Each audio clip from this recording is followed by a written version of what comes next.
Hi guys, welcome to my channel. நான் ஒரு triple student. நீங்கள் ட்ரிபிளிக்கான இன்டர்ன்ஷிப் பண்ணுறதுக்கு நெட்டில் சர்ச் பண்ணிட்டு இருக்கீங்களா? அதுவும் சென்னையில் தேடுறீங்களா? வாங்க பார்ப்போம். நான் கூகுள் சர்ச்சில் வந்து பார்த்தீங்கன்னா triple internship Chennai companies in சென்னைன்னு சர்ச் பண்ணுறேன். இதில் வந்து பார்த்தீங்கன்னா ஃபஸ்ட் லிங்க் வந்து பார்த்தீங்கன்னா காஷு இன்ஃபோடெக் அப்படின்ற லிங்க் கிடைக்குது. இதுக்குள்ளே போகணுன்னா இவங்க பார்த்தீங்கன்னா இந்த கம்பெனி பார்த்தீங்கன்னா சென்னையிலேயே பெஸ்ட்டாக இன்டர்ன்ஷிப் பண்ணிகிட்ருக்காங்க. ஸோ இவங்க பார்த்தீங்கன்னா ட்ரிபிள் ஐடி மற்ற டொமைன் ரிலேட்டடாக இன்டர்ன்ஷிப், இம்ப்ளான்ட் ட்ரைனிங், கோர்சஸ் எல்லாமே ஆஃபர் பண்ணுறாங்க. ஸோ நீங்கள் அப்ளை பண்ணுறதா இருந்தால் டைரெக்டாக இந்த யூஆர்எல் விசிட் பண்ணி அப்ளை பண்ணிக்கலாம். ஆர்எல்ஸ் நீங்கள் டீட்டெயில்ஸ் எதனா கேதர் பண்ணோம் அப்படின்னு நினச்சிங்கன்னா இங்கே இருக்கிற காண்டாக்ட் நம்பரை காண்டாக்ட் பண்ணி கேதர் பண்ணிக்கலாம். ஸோ நான் இங்கே பார்த்தீங்கன்னா பைத்தான் இன்டர்ன்ஷிப் பண்ணிகிட்ருக்கேன். அங்கே கற்றுக்கிட்ட விஷயங்களை உங்களுக்கு ஷேர் பண்ணிகிட்ருக்கேன். இன்றைக்கி என்ன டாபிக் ஷேர் பண்ண போகிறேன் அப்படின்னா, நாம் இப்போ என்ன பார்க்க போகிறோம்னா வேரியபிள்ஸ் அப்படின்னா என்னென்னு பார்க்க போகிறோம். இதுக்கு முன்னாடி நம்ம வந்து வேரியபிள்ஸ் அப்படின்றத பார்த்துருக்கோம். இன்றைக்கி அதோட 2 டைப்ஸ், ஏற்கனவே நான் 2 டைப் எக்ஸ்பிளைன் பண்ணிட்டேன். இன்றைக்கி 2 டைப் எக்ஸ்பிளைன் பண்ண போகிறேன். அது என்னென்னு பார்த்தீங்கன்னா one value to multiple variables, இன்னொன்று வந்து பார்த்திங்கன்னா மல்டிபிள் அசைன்மெண்ட்ஸ். அதுக்கு நான் வந்து பார்த்திங்கன்னா ஆன்லைனில் ஜிடிபி கம்பைலர் ஓப்பன் பண்ணிக்கிறேன்.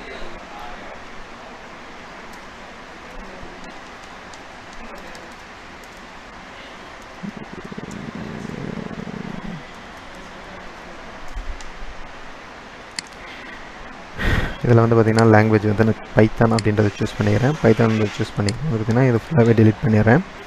டெலிட் பண்ணிட்டு அப்படின்னு பார்த்திங்கன்னா இப்போ வந்து பார்த்திங்கன்னா one value to multiple variables assign பண்ணுறது எப்படின்னு பார்க்க போகிறோம். அதுக்கு வந்து பார்த்திங்கன்னா நம்ம X is equal to Y is equal to z is equal to நான் ஒரு வேரியபிள் செட் பண்ணுறேன். ஸோ இங்கே நான் 10 அப்படின்னு கொடுக்குறேன். இப்போ நான் வந்து என்ன பண்ணுறேன், இதை வந்து பிரிண்ட் பண்ணி பார்க்குறேன்.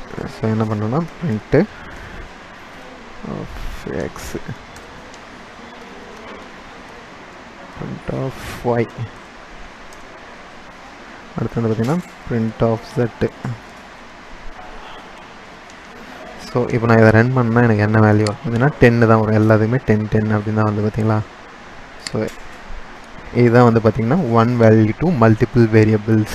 இங்கே பாருங்கள் 10ன்றது ஒரே வேல்யூ, பட் வந்து பார்த்திங்கன்னா அந்த ஒரு வேல்யூ மல்டிபிள் வேரியபிள்ஸ்க்கு அசைன் பண்ணிக்கிறேன். அடுத்து நம்ம பார்க்க போகிறது என்ன அப்படின்னு பார்த்திங்கன்னா மல்டிபிள் அசைன்மெண்ட்ஸ் அப்படின்னு பார்க்க போகிறோம். மல்டிபிள் அசைன்மெண்ட்ஸ் அப்படின்னா என்னென்னு பார்த்தீங்கன்னா பாருங்கள், இப்போ நான் வந்து பார்த்திங்கன்னா எக்ஸ் இஸ் ஈக்குவல் டு 7 அப்படின்னு நான் கொடுக்குறேன். ஓகேங்களா. ஒய் இஸ் ஈக்குவல் டு 7.5 அப்படின்னு கொடுக்குறேன். இப்போ z is equal to double quotes ஃபுல்லாக வந்து பார்த்திங்கன்னா வெல்கம் அப்படின்னு கொடுப்போம். ஸோ இப்போ நான் இதை ரன் பண்ணுறேன். மல்டிபிள் சாரி இருங்க, இங்கே வந்து பார்த்திங்கன்னா print statement of X of Y print of z கொடுத்துட்டு இப்போ பாருங்கள், இப்போ ரன் ஸ்டேட்மெண்ட் கொடுக்குறேன். இப்போ பாருங்கள் எனக்கு 7.5 வெல்கம். இதில் 7 அப்படின்றது வந்து பார்த்திங்கன்னா இன்டிஜர் வேல்யூ. 7.5 அப்படின்றது வந்து பார்த்திங்கன்னா இது வந்து பார்த்திங்கன்னா ஒரு ஃப்ளோட்டிங் வேல்யூ. வெல்கம் அப்படின்றது ஸ்ட்ரிங். இதுதான் வந்து பார்த்திங்கன்னா மல்டிபிள் அசைன்மெண்ட்ஸை நம்ம வந்து ஒரே வேரியபிளுக்குள்ளே நம்ம ஸ்ட்ரிங்கை கொடுக்கலாம், இன்டிஜரை கொடுக்கலாம், ஃப்ளோட்டை கொடுக்கலாம். இந்த மாதிரி ஸ்டோர் பண்ணுறதுக்கு பேர் தான் மல்டிபிள் அசைன்மெண்ட்ஸ் அப்படின்னு சொல்கிறாங்க. தேங்க்யூ.